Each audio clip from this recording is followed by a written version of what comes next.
All right, Culver Jones, y'all, coming at you with another installment in the CFBAD series. And I was getting ready to talk about Florida State. But what the hell happened in Durham, North Carolina? Oh my lord. Oh my lord. Dabo Swinney has been dethroned. Wow. I have not seen Clemson play that sloppy in over a decade. That was awful, okay? And let's just look at the third quarter alone. They had more snaps in Duke territory than Duke had that whole quarter, right? And they capitalized nada. You're talking about a team that had 2 field goals blocked that were very makeable and 2 quarterback to running back fumbles in a fucking goal line scenario. Wow. That is what you would not expect. It was like Alabama with all those turnovers last year, or all those penalties last year, and it was like that on steroids. That's how sloppy it looked. And if you really think about it, the only reason they got into the end zone one time was because of a fucking muffed punt, okay? Like, they didn't even orchestrate a drive to completion not once in that game. And that's what good teams do. They fucking finish. I don't know who to blame. Dabo, Riley, Klubnik, Shipley, all of them, Williams, their receivers were not really getting open. That home run playmaking ability that we're used to see on the outside from the Clemson Tigers was not there. And what I will say about Duke is they capitalized, and Clemson did not. Did Duke look great?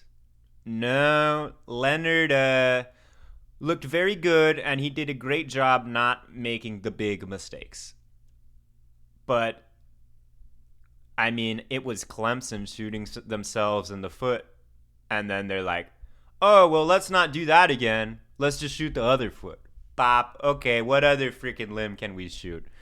That was terrible. And if you're talking about 2 missed extra point, or 2 missed, I mean, shit, one of them was practically an extra point. 2 missed field goals, that's 6 points, and 2 goal line touchdowns, that's 14 points. You're talking about 20 points they left on the board. Wow.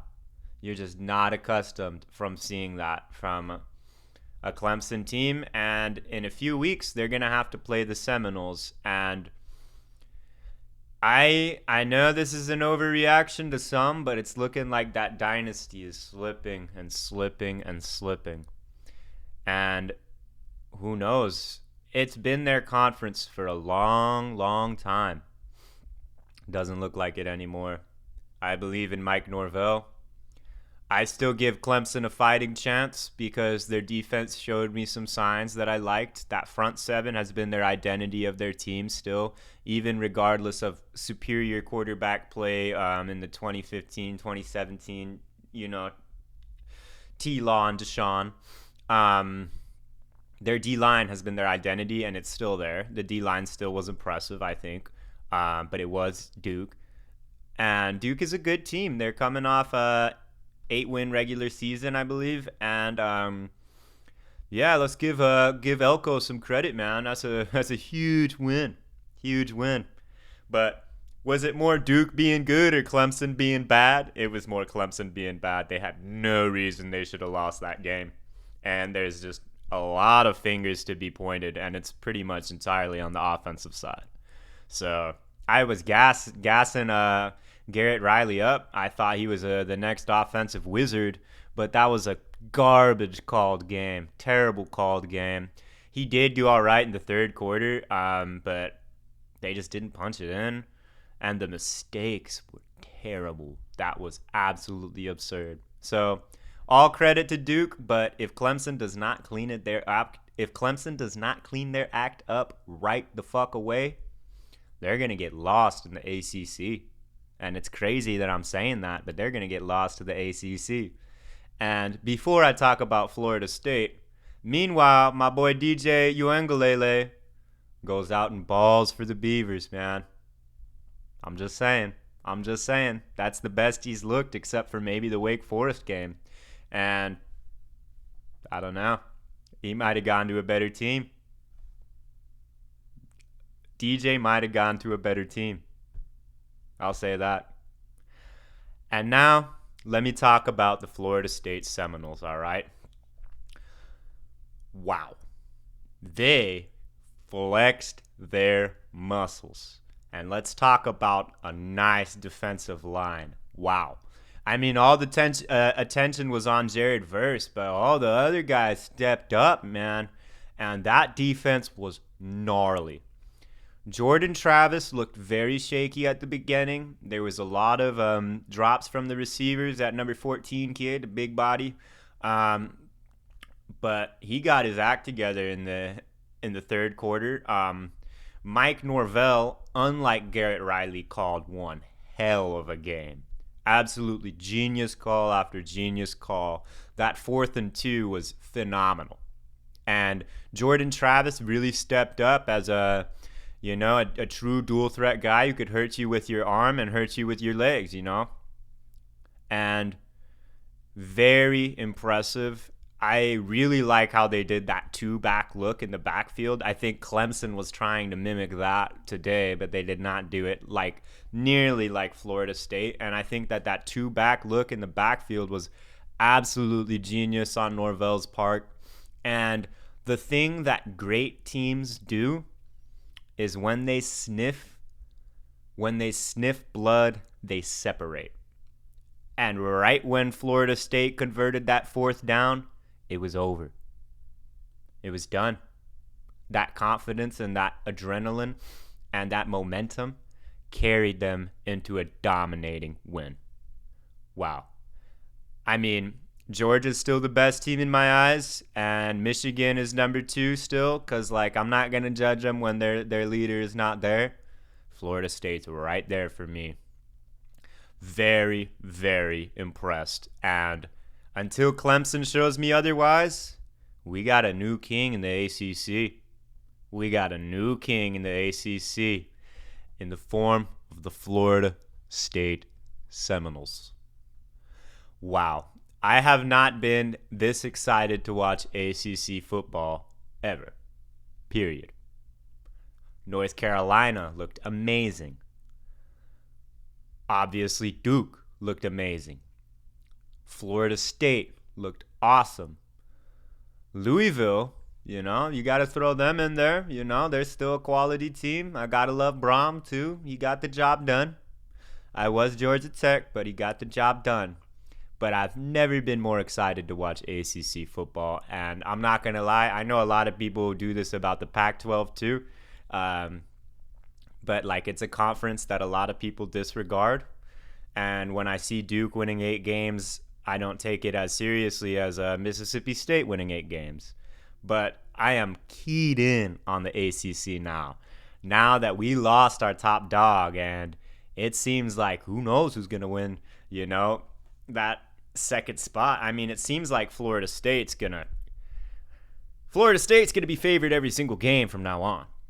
Rightfully so. And it looks like they're going to have the edge at quarterback and at defensive line in every single game. Maybe May can go at it with Jordan Travis. Maybe Leonard can go at it with Jordan Travis. I don't think Klubnik can. Florida State looks unreal. And to be honest, LSU looked physical and fast. They did not look bad at all. I mean, Perkins did not show up. Omar Spates didn't do the type of work that you thought he would. The run defense was honestly very stout, I thought. But I think just the better team won. Unlike Duke and Clemson, I think the better team won when Florida State really went at it with LSU. And I am usually not a fan of college football after Saturday, but I've had an absolute blast watching on Sunday and on Monday.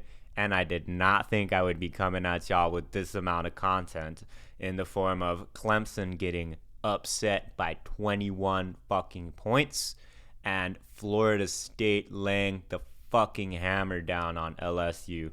So this ACC is going to be awesome, man. It's going to be absolutely awesome. And now Florida State is going to have a completely different season because they were getting up for the Clemson game and they still are going to be, but now it looks like they won their hard game and everyone's going to expect them to coast from here on out. So that could mess with the team psychology a little bit. It's difficult to play sometimes when you don't have that chip on their shoulder. But I am just thoroughly impressed with the physicality of the Florida State Seminoles. And I'll leave y'all with this. Clemson actually was a team that had the blue chip ratio. And Florida State is not a team with that blue chip ratio. We're going to see two blue chip teams go at it in Alabama and Texas. But please leave in the comments. Please let me know if you think this is the year that a non-blue chip team could win it all. And given what they'd done in the transfer portal, everybody's saying that other than Prime, Mike Norvell absolutely murdered the transfer portal, right? Do y'all think that there can be a team not in the blue chip category to win it all? And I mean, Florida State would be the one right now. The other two I'll mention, who were really impressive last week with Heisman contending quarterbacks as well, that would be the Tennessee Volunteers and the Washington Huskies. And then you got to throw in the other Pac-12 teams in there too, because why not? But anyways, I'll be coming at you with a lot this week because that was an amazing way to start off week 1 of college football. Rankings should be coming out. And then Shmuley and I will do our rankings as well. And Florida State's going to be fucking high. I'll just tell you that. So anyways, this is it for CFBAD today. Much love, y'all. Peace.